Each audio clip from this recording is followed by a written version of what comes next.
You've probably bought at least one toy that promised to make your baby smarter. Flashcards, a brain-building mobile, an app that swears it teaches pattern recognition before your baby can even hold their own head up. But here's the thing.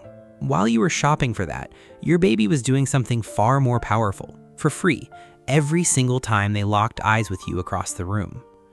That long, unblinking stare, the one that sometimes feels a little intense, almost like they're studying you.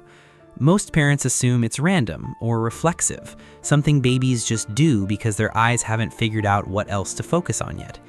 It isn't random, and once you understand what's actually happening behind that stare, you'll never look at it the same way again.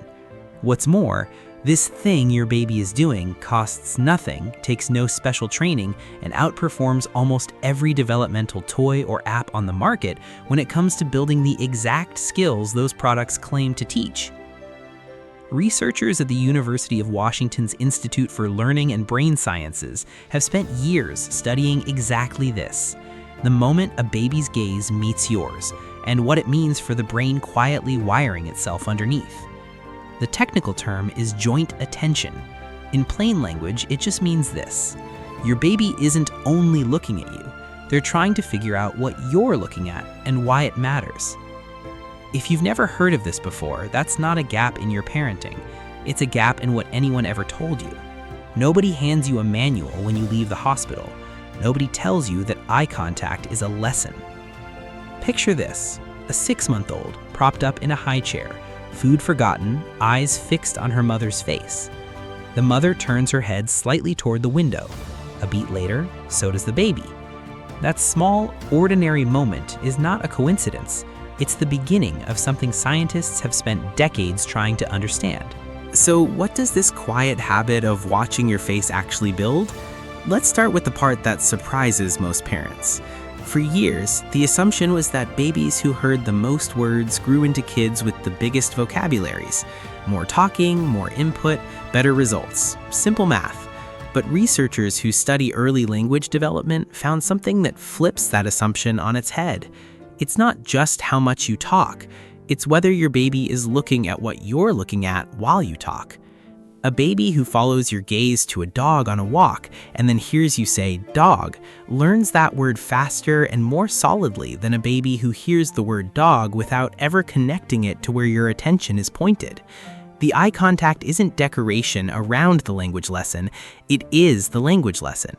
And here's the democratizing part. This has nothing to do with how many books are on your shelf, how much you spent on childcare, or whether you have a big vocabulary yourself.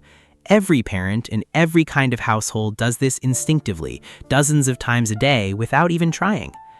Now, here's the piece that makes the stakes feel real, not just interesting. In 1975, a researcher named Edward Tronick, working out of the University of Massachusetts, Boston, ran an experiment that's since become one of the most replicated in developmental psychology. It's called the still face experiment. A mother sits with her baby, playing normally, smiling, responding, mirroring. Then, on cue, she stops. She keeps looking at her baby, but her face goes completely flat. No expression, no response. Within seconds, the baby notices. She reaches out. She smiles harder, trying to get something back. She points. She makes sounds. She's doing everything in her tiny toolkit to pull her mother's face back to life. And when nothing comes back, she starts to fall apart, turning away, crying, sometimes slumping in the chair like the wind's gone out of her.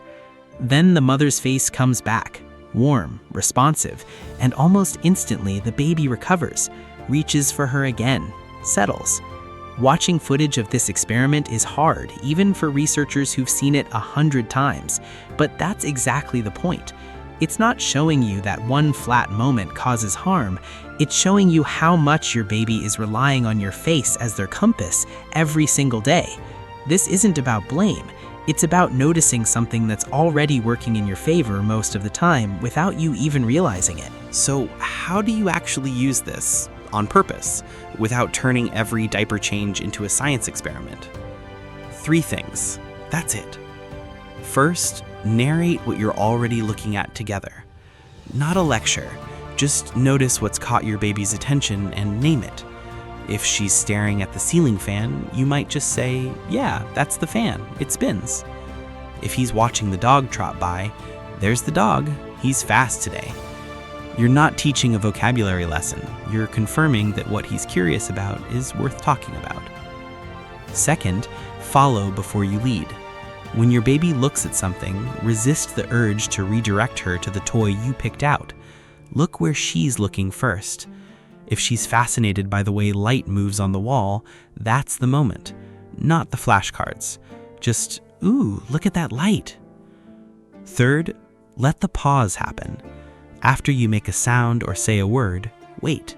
Give your baby a second or two to respond.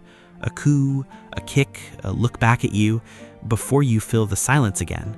That gap is where the back and forth actually lives. And if you're sitting there thinking, "I definitely haven't been doing all three of these every day perfectly," good, because nobody has. This isn't a checklist you're failing. Most of this happens naturally, in scraps, in the middle of making dinner or half watching TV. You don't need a quiet, dedicated 15 minutes. You need the ordinary 5 seconds where your baby looks at you and you look back. Compare that to the apps built around this exact idea, the ones with characters that make eye contact with your baby, that respond with pre-programmed sounds. They're built on the same underlying science, but they can't do the one thing that actually makes joint attention work.